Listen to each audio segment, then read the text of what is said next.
I found out that I was pregnant at 17, and when I opened up my eyes, my room was full of demons. Like, I'm dying. I'm gonna die. I just knew it. I'm gonna die.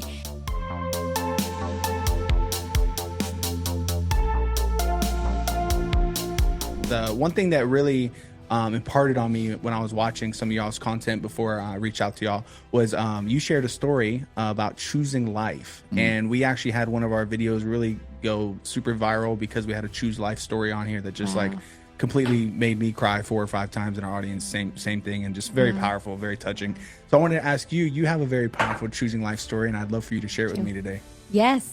Okay. So long story short, just like, young girl, I'm 17 years old, and I grew up in church. I knew of God, but I had drifted away. I walked away from Jesus, so I was not living a lifestyle that lives for Jesus. So, I found out that I was pregnant at 17, and this is Tommy and I's story. I'm the dad, yeah, by the he's way. the dad. I'm the daddy. So, I'm the pappy.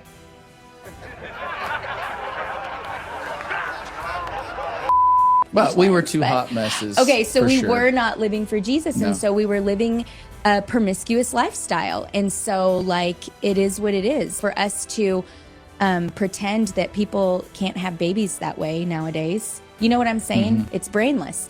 So here I am, 17, pregnant. I'm afraid, like a lot of young girls. Like, I was in athletics, and so I had been working with my coaches for a volleyball scholarship for college, and was right in the middle of making deals for that. And I had 3 other really close friends on my travel team that had abortions because they didn't want to lose their scholarship. And so it just seemed like a no-brainer. I mean, that's just what a lot of girls in athletics had unfortunately had to go through and walk through. And so I thought, okay, I'm making the same decision. Like, I cannot go through this. I cannot lose this. I don't know what to do. And before even talking to Tommy, I had made up my decision. This was what I was going to do.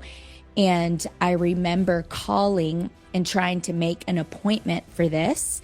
And the lady on the phone was just, it really kind of creeped me out. And it was super eerie because she was just like nonchalant about it. She's like, well, if you're this many weeks, it's going to be this much money, and this many weeks. And the weeks started going higher and higher. And even then I was like, whoa, they do that late in pregnancy. And it was just all about like the money, and it just started creeping me out. And I remember I was like, I'll call you back. And I hung up on her because I felt sick. Like, I just felt, and it wasn't just pregnancy nausea. Like, I felt so sick. I was like, I knew innately that something about this was wrong. So I think I did call back, and I set an appointment, and then I just like left it at that. And I was like, okay, I'm gonna tell Tommy there's an appointment set on this date, and I'm just going to sleep on it and talk to him about it in the morning. And so I was getting ready for bed, and I mean, literally, I was in my bedroom, and just no sooner than my head hit the pillow, it was like I was out and in a totally different realm. And I woke up, and when I woke up, I was looking as if I'm looking at you in this room, and I was no longer in my bedroom. I was in a clinic. But when I looked down, I saw that I was hemorrhaging, and the bleeding was just really out of control. And I remember knowing in this vision, if you will, that I was dying. And then it was like I blinked, and when I opened up my eyes, my room was full of demons, like freak me out, full of demons. Like, I saw them all around the room.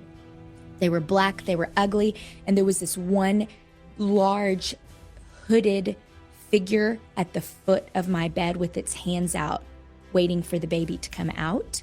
And it was like I saw the demons behind abortion, like the spirit of death. And it was just like awful. It just felt horrible. It was the most tormenting, scary feeling I've ever had. Sorry, I just remember that feeling. It was just like he just wasn't there. And I thought, it was so tormenting. And I thought, I'm going to die. There's no way I'm going to make it through this. And just as soon as I had that thought, I thought, God, you can just help me.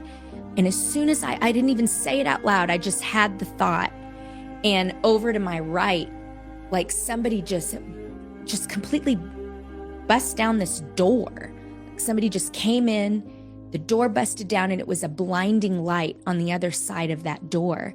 And it was so blinding that I could just see a silver lining of a man, but I couldn't see who the man was because it was such a blinding light. And it was like the voice, the light spoke. I know that sounds really odd, but it's like that's what was happening. It was like a voice exuded from the light, and all I heard was, "They're mine." And that was it. When that voice spoke, "They're mine," every single demon in the place just completely obliterated. It was like they were gone. It was dust. They were nowhere to be found. Completely gone. It was like when the Bible talks about like in John chapter 1 that the darkness can't comprehend the light.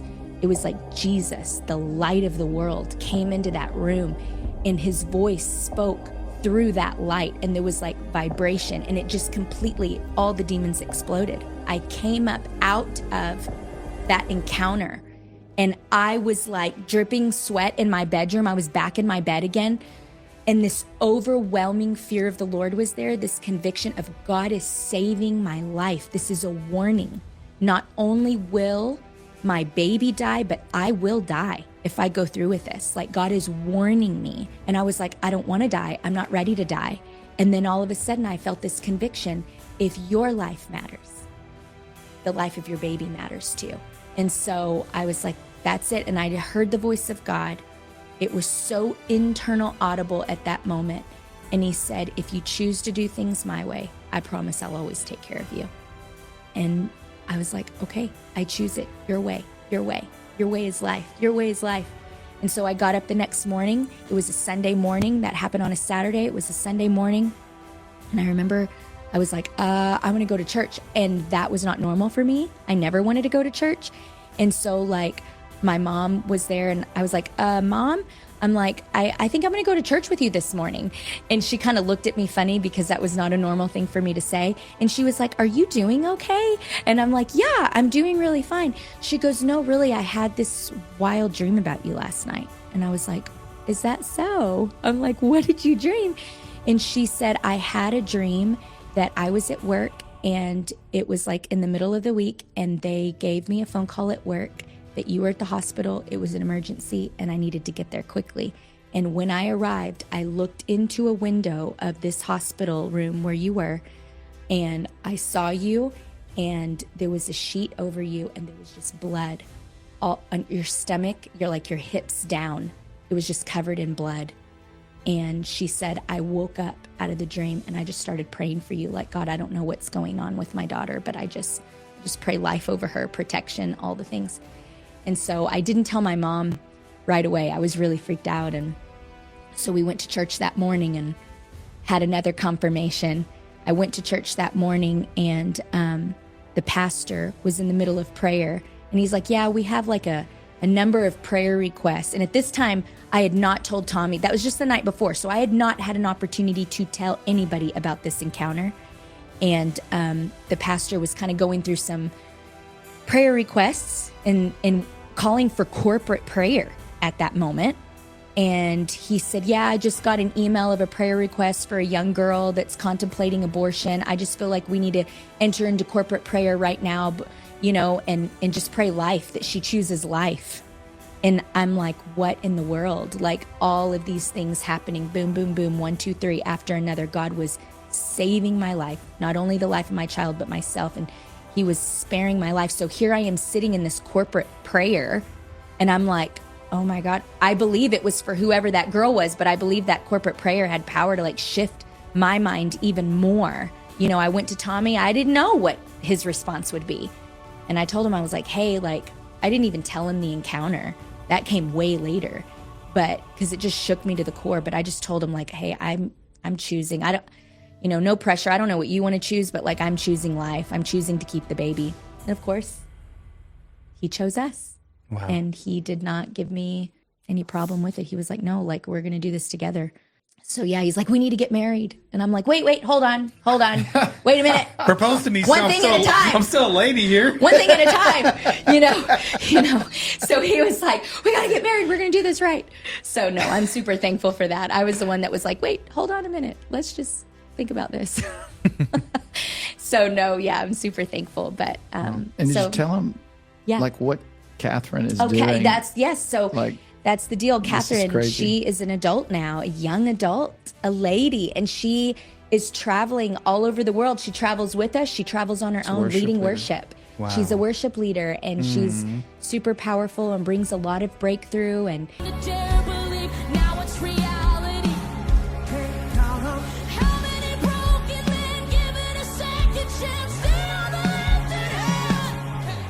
I never thought of this until you just shared the story. I thought it was kind of cool, though, that the very church that you were sitting in when Pastor said we need to pray for somebody right now who's contemplating abortion is the very same church that our daughter just got hired on to She's lead on worship. staff. She's like one of the main worship leaders there. yeah. And I just had that thought when she shared that part. Just and recently in San Diego, I mentioned that. I was wow, like, I didn't even think of that. until full just now. circle. Wow. He led a corporate time of prayer, and that is the church that she is leading worship for. Like, she travels, but she is staffed at Trinity Church in Cedar Hill, Texas, and that was Pastor Jim Hennessy that just totally like broke the order of service. I don't even know if he remembers that or not, but like broke the order of service and was like, we need to take some time in corporate prayer because of this prayer email that I received. So yeah, like God's full circle, like he's so faithful. He's so faithful. And he did. Wow. Oh my goodness. So circle back, the promise. If you do things my way, I'll always take care of you. With every child, fast forward, we have 5 now. With every single child, we received a financial blessing with every birth of our child. So God's always brought financial increase to us. He has always brought an increase of open doors, even specifically for me as a mom, because sometimes what's the whole fear? Like, I'm going to be sidelined. I can't fulfill my purpose. I can't do that. No, like you serve your kids, God will take care of your purpose. Like you love your kid. Like that's the best job in the world. Like I travel the world. I've got fun, great stories. But let me tell you something. I love being a mom and I homeschool. Like I want to be with them all the time. I absolutely love it. And God has blessed me through it, and I have had so many interruptions of God's presence visiting me at home, changing diapers, nursing babies in the middle of the night, giving me words, like all of these things just because like I've been faithful to minister first to my kids, and he just takes care of everything else because he's really good.